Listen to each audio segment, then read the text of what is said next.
Good morning. Today we will be talking about Greek architecture and how Greek architecture has influenced the development of orders, the Ionic, the Doric, the Corinthian, the Tuscan and the Composite. And finally, what were the public buildings of Greek towns, which were the famous Greek towns, and how did these public buildings make the society of Greek architecture very responsive and the development of democracy as a social style of architecture. So, today's lecture will cover the Greek temples, the orders, the agora, which was the marketplace, the acropolis, which was the sacred precinct, the public buildings, the theatres, and finally the Greek cities. The spread of the Greek civilization, they say, is extremely vast, and the Greeks, we know, were very seafaring people. So, one can see that it is entirely in the Mediterranean Sea, the Aegean Sea, the Black Sea, the Caspian Sea, and all these beautiful rugged topographical skylines which really made the harbours so distinct, and the development of ports was the real catch behind the development of the Greek civilization. So, inundated coastlines were really the reason behind the development of Greek architecture and the Greek civilization. So, what you see as present day Africa, what you see as present day Asia Minor, what you see as present day the area around the Black Sea, the area of Turkey, the area of the Greece mainland, the coastline, and the development all along the southern belt of Europe, finally to the Iberian Peninsula, is the area of the Greek settlement. The red marks the areas of the Greek settlement. So, you can see that they are all hugging the coastline. The entire area is hugging the coastline, and even these, the island of Crete, the Thebes, the Sparta, and so on and so forth, all really are affecting the development of Syracuse, the development of Rome, the development of entire Italy, the Italian coastline. All this rugged, this jagged coastline is the reason for which the development of the Greek civilization is very famous. And it is by the 6th century BC that several cities had emerged as dominant in Greek affairs. Which were the prominent Greek cities? Athens, Sparta, Corinth, Thebes, Sicily, and each of them had brought around the surrounding rural areas under their control and surrounding smaller towns which had become majorly under the control. Athens and Sparta were the two states that were constantly at war with each other, and it is in Corinth where we have the famous Corinthian order that developed. They had become major maritime. What is maritime? Those which are having sea trade or areas close to the sea basins. So, all these areas which we found in the Mediterranean Sea, the Aegean Sea, the Caspian Sea, the Black Sea, the Adriatic Sea, they are responsible for the development of the Greek civilization. The map shows the Greek territories which are there in red. The dark circles, or the squares rather, the red squares show the areas which were the parent cities, and the ones which are outlined are areas which were major colonies. So, the Greek colonies that emerged where the Greeks had control were really during the Archaic period, and it is the Hellenistic period which is considered to be the supreme period where the development of Greek architecture can be seen. Why do we say that Greek architecture is a great contributor to the growth and development of architectural style in the world, in the developing world? Because the democracy of Greece really brought about, the democracy of Greek civilization really brought about a sense of order, the geometry, the whole idea of ratio proportion, and the development of the idea of aesthetics or the idea of beauty along with the development of architecture. So, this is what is the greatest contribution of the Greek civilization, that it brings about beauty in its system of proportion, in the system of ratios, in the system of geometry, and in the development of a set style of orders which really is going to develop and help aid architecture of the public building, of the private building, of the guild hall, of the government building, of the religious precinct, and so on and so forth. The Greek architecture begins with the temple. So, you see the Greek temple is derived from the word Megaron. What is Megaron? Megaron was house of the chief, and as we know, it was the development of the Minoan and the Mycenaean civilizations which really brought in the overtaking of the Greek period. So, the Greek temple, which you can see here in the picture, is really a takeover from a very simple building called the house of the chief. The chief, because they were colonies, so they were colony chiefs. So, the Greek temple was a simple hall. The first form was a simple rectangular hall with a high pitched roof, with a pitched or a sloping roof, okay, and a front porch, and it was essentially a timber structure. So, the development of Greek architecture was much later in stone. Earliest form of Greek architecture is in timber. That is why there is little remain of the timber columns that we have now. It is all that was there in stone which is left back. And the elevation of the Greek temple is always in the form of a subdivided 3 zones. The base called the crepidoma, where you see these steps. So, this is the base called the crepidoma. The next part is the column, and finally the entablature. So, this part forms the entablature, the column with the capital and the crepidoma. These are the essential 3 parts.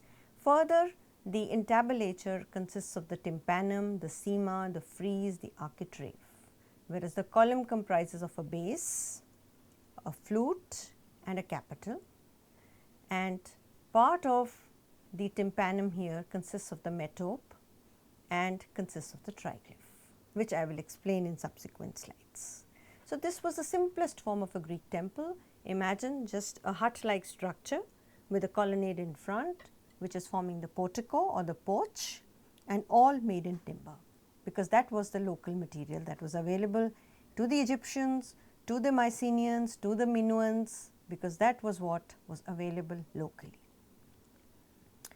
As far as topographically possible, the temples were freestanding and they were designed to be viewed from all sides. So, a temple was not a structure which was abutting another structure or hugging a hill.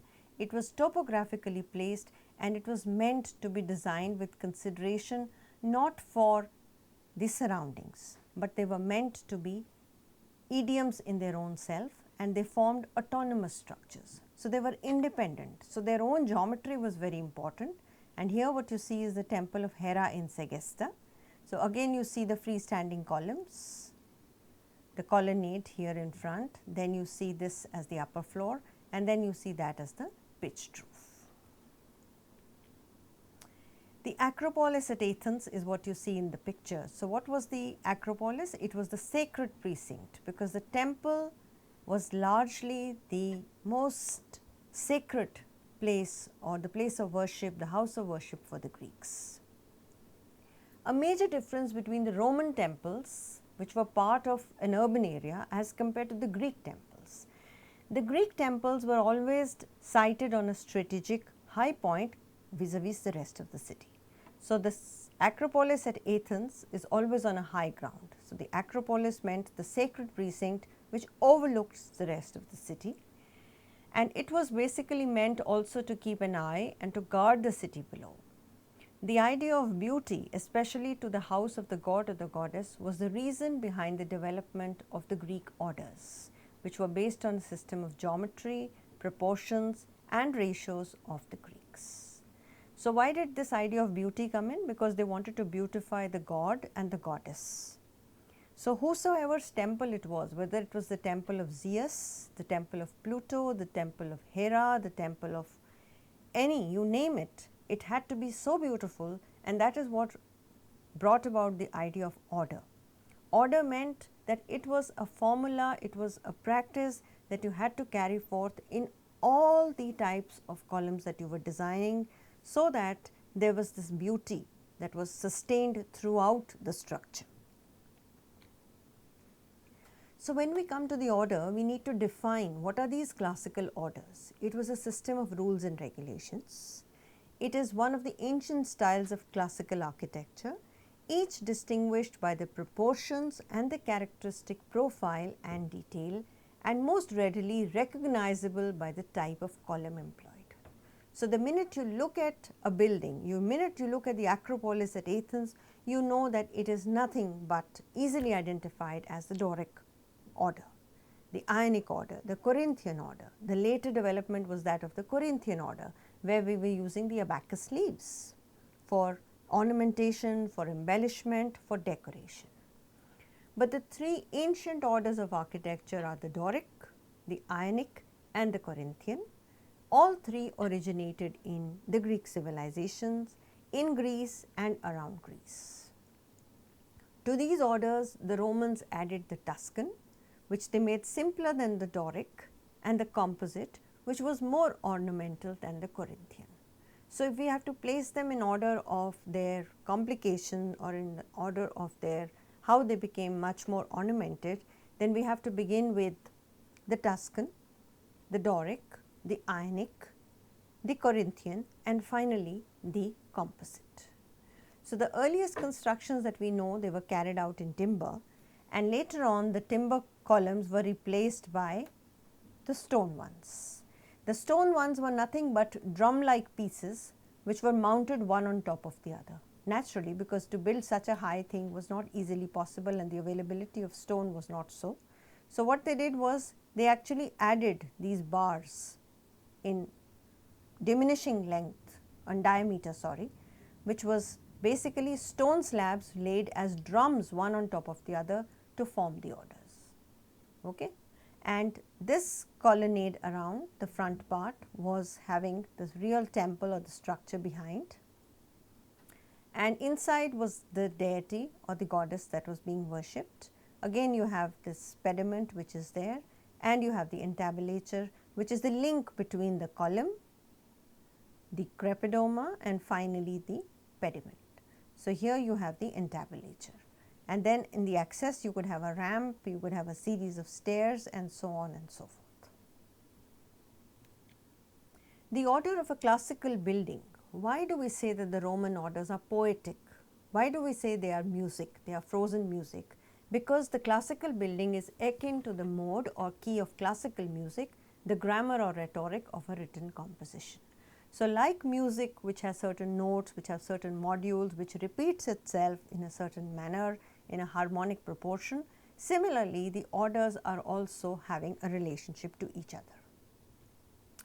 An illustration of the 5 orders engraved for the encyclopedia, which is a very famous book showing the Tuscan and the Doric in the Tuscan order, which I said was it's more simpler than the Doric. As you can see, these are the flutes, this is very simply rounded.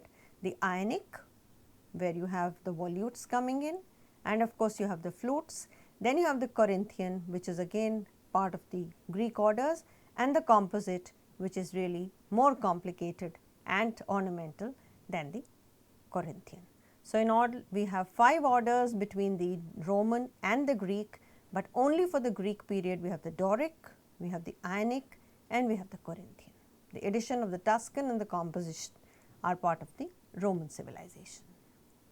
So, the Parthenon Athens represents the pinnacle of perfection of the Doric order, and a very great optical correction that was done here in the Doric order was the use of entasis. What is entasis? Entasis is, since the columns were made up of assembled drums, they were slightly bulging out at this point. If you see, this is vertically vertical, it is 90 degrees to the base. However, this one is, what is it doing? It is tapering towards one end only, and the acinus of the capital is almost rectangular. So, the column which is made up of assembled drums has a scarcely perceptible entasis, which is a tapering, and now they are going to correct this tapering by making the column bulge out towards the top, because it has a tendency, a perspective to taper at the top because of the human vision. So, therefore, in order to correct this tapering, we are going to make the column bulge out slightly on the inside, so that it looks vertically linear and does not look as if it is slanting towards the outside. This was the optical correction that was made, and we are going to study this further on.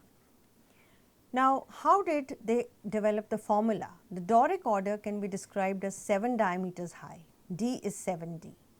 So, the Doric is what? It is 7 times diameter at the base becomes the height of the column. An Ionic column is 8 diameters, a Corinthian column is 9 diameters. However, you can actually vary these ratios depending on the kind of total height that you are perceiving.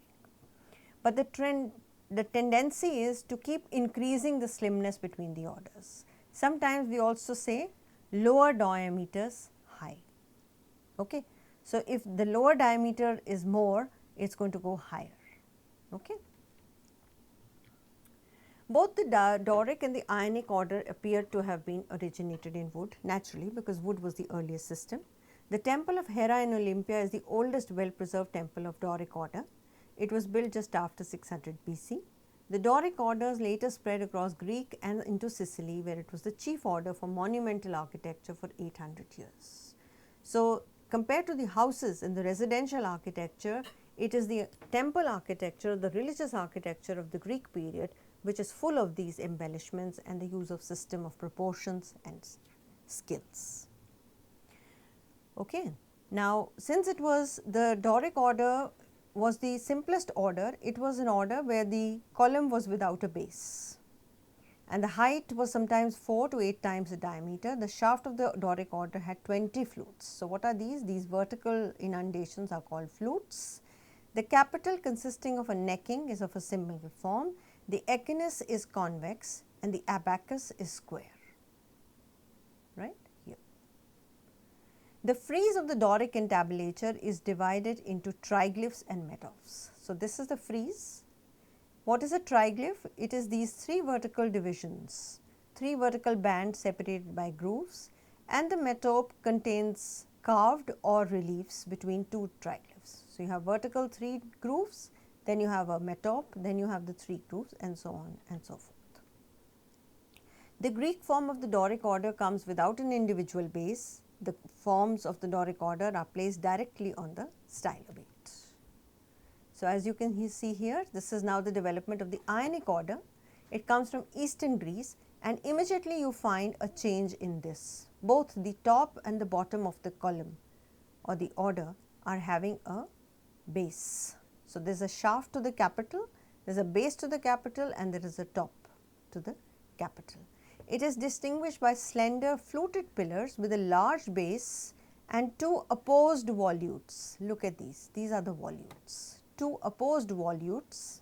So, here you have the volutes, then you have the fluted column, and you have a base, and these scrolls, they are also called scrolls. Why? Because they look like paper which has been rolled into. The echinus itself is decorated with an egg and dart motif. The shaft has 24 flutes compared to the 12 to 20 flutes of the Doric. The Ionic has 2 convex moldings called tori separated by a scotia. The Ionic order is also marked by an entasis, a curved tapering in the column shaft. Here again also you need it so that this optical correction is there, and the column of the Ionic order is 9 times its lower diameter. So, what do we have basically? We have in the Ionic column we have the opposing volutes or the scrolls, and the echinus is much more complicated, and this is further going to lead us to the Corinthian, which will come in later. So, this is further development of the Ionic. So, it is getting more complicated. The triglyph and the metopes are absent in the frieze, as you can see in this one. So, they are absent, again similar forms, and these are the capitals which are going to get even more complicated as the Ionic order is going to grow. The Corinthian order is the most ornate. So, it is the Roman writer Vitruvius credited the invention of the Corinthian order to Calamus, a Greek sculptor and architect of the 5th century. It is regarded as the most elegant and the most complicated. The core is shaped like an inverted bell. So, the core is like an inverted bell, as you can see. The order is reduced to diagonally placed features of the columns. The main decorative effect is achieved by rows of carved acanthus. See, these are acanthus leaves. Acanthus is a plant, and the delicately and elaborately carved acanthus leaves is what makes the Corinthian column. You have a picture here. These are the Corinthian leaves that are here. Unlike the Ionic, which was meant only to be viewed from the front, the symmetry of the Corinthian capital avoided problems of the colonnades at the colonnaded buildings. So, this colonnaded corner column really gave us the simplification of the corner as to how to treat the corner of a colonnaded building. So, the first temples, which were mainly constructed out of mud and brick, and much the columns came later, and there were wooden and door openings and the mud brick wall and so on and so forth. After the introduction of stone architecture, the essential elements and forms such as the number of columns, column vents, they underwent constant change throughout Greek antiquity. As we have seen, the columns kept getting getting modified, and the Athenian Parthenon, which was the first one to really represent the columns and the orders in true detail, it also underwent a lot of changes, because there were onslaughts and there were invasions and there were barbaric things. So, the Athenian Parthenon, which began as a temple, later became a church and then converted into a mosque after the Ottoman conquest, and in 17th century it was further attacked. Let us now come to look at the parket, or the public place of the Greek city. The agora, or the market, was the heart of the city, the focus of commercial, administrative and social activity. The site was occupied without interruption, and it was not something that was built overnight. It was constantly under renovation. That is the importance of the agora. Initially, it was an empty space with just the market. For example, if we look at the map of, this is the agora at Athens. So, all you see this is to Diploma, the Panathenaic or the sacred way, and this leads further up here, up the hill to the Parthenon. So, it was this street which really formed the space for the agora. And all these structures that you see here, they came in one by one. And what were the important structures? The important structures were basically the bouleuterion, which is the hall of the public place. Then it is also important to see what is number, the stoa of Zeus. So, as we will continue to see further, the stoas, the public buildings, the town hall, the council hall, the chamber of commerce, all these made the public social life and the social institutions of the agora. So, these were places where the market was held, where the municipal life was held, where important decisions were taken, where public meetings were held, where the art of democracy of Socrates and so on and so forth kept coming up. The agora was the center of the ancient city. It was a market, it was a place of religious procession, because it was the Panathenaic way. So, this is the royal procession way coming through the city and going up to the Parthenon. So, it was part of a very important processional, monumental passage. The agora was the head of the administrative, political, judicial, commercial, social, cultural and religious activities, all found a place in the heart of Athens, and it was not something defined by the right angle. It was something that the buildings were built by accretion, which means the buildings were added when they were required. This is a present day view, and the most important structure, this again you see is a Panathenaic way going to the Acropolis, and this is going to Diploma, and these are the buildings around, and this is the stoa, which is the most important part, the pillared hall where all these discussions and debates would take place. Again you see the agora here. Now, what is important here is tholos, a ceremonial banqueting hall, number 1. The tholos was important. Number 2 that was important is the bouleuterion. As I said, it is the council chamber where decisions had to take place. A theatre was also part of it. Number 3 was the temple, which was again a part of the thing.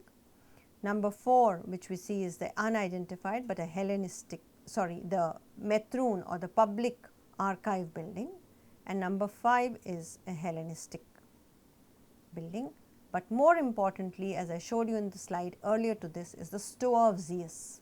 What does stoa basically mean? The stoa of Poikith, the Apollo, the stoa of Zeus. Stoa means largely a colonnaded porticoed space where people could gather, where people could sit, where people could engage in discussion, and so on and so forth. And here we have a picture of the Stoa. The portico of Attalus at Athens, the public buildings, the porticos were very important. And here you have the assembly hall, the bouleuterion, where decisions had to be taken. This is the assembly hall at Priene, one of the very famous Greek cities.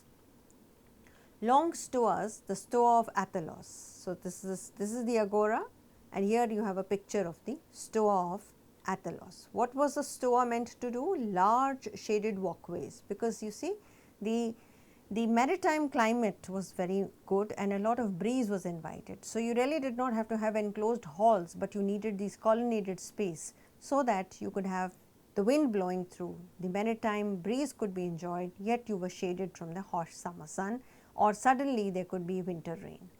And libraries, concert halls, cultural public facilities were also part of the agora. The classical period, the agora and its buildings were frequented by statesmen such as Pericles, Demosthenes, Aristophanes, and writers Herodotus, Plato, Socrates, Aristotle. So all these great people that we talk about have actually been part and parcel of the activities of the agora, and that's where important decisions were taking place. So the agora is really this marketplace where goods had to be stored, where merchandise had to be stored, where people had to come for trade, for activities. This is the agora at Priene. This is the agora at Athens. So you see all these buildings, these large public buildings. Now the attention has shifted from just making temples to making public democratic buildings. Furthermore, buildings were added. For example, the Odeon of Agrippa. What is an Odeon? An Odeon is a smaller version of a theatre which is added and accompanies the gymnasium. So as we know, the Greek Olympics are very famous. Athens is famous for Olympics. So the coming in of games and sportsman spirit also needed structures which were to relate to these, and Athens maintained her preeminence in education, philosophy, sports, and you name it, and also in learning academies. So we also need to have a lot of university towns also came up at this time, and the use of the Stoa was further enlarged, where Aristotle would give a lecture, or Plato would discuss something, or Herodotus would talk, or Miletus would talk about town planning. And these people who wanted to lecture at the agora also did that at the Stoa. So the Stoa, or the colonnaded halls, were very important. The Greek theatre, as we said, is very famous. It was built in response to topography. It was a unique function of social life and a display of sportsman's spirit. Initially a low-key structure, it emerged with the decline of the religious. When attention shifted from religion to sportsmanship to cultural activities, it is the theatre which really came into prominence. Originally, the temporary wooden planks constituted the seats, but a major accident in Athens in 499 BC led to a safer and more permanent seating. And the sight lines and all were very important, and as you can see that these are the aisles for people to walk up, and as this becomes another space, the diazoma, an intermediary wide passage, this was the entrance into the theatre. So you had to climb up here, reach the diazoma, and then the aisles were further divided. So you see each one aisle is getting divided into two to make greater access possible, and finally the backdrop is there by the landscape. So the theatre is really cited in response to topography, which is a great achievement. This is the theatre at Priene.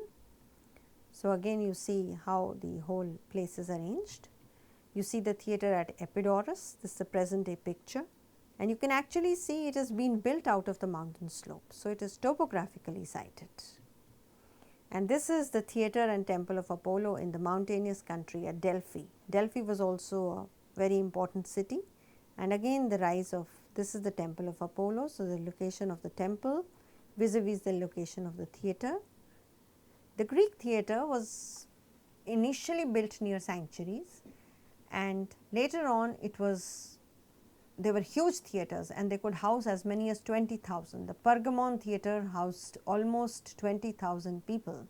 It was always open to sky because it was impossible to vault this much span, and after their decline they were replaced by Odeons. Odeons became closed auditoriums with small proportions. So, if you know there is an Odeon cinema in Delhi, it gets its name from this Odeon in Greek civilization. Next we come to Acropolis, which was another precinct of the Greek city. The Acropolis is the sacred precinct housing the Acropolis at Athens housed the Parthenon, the famous temple.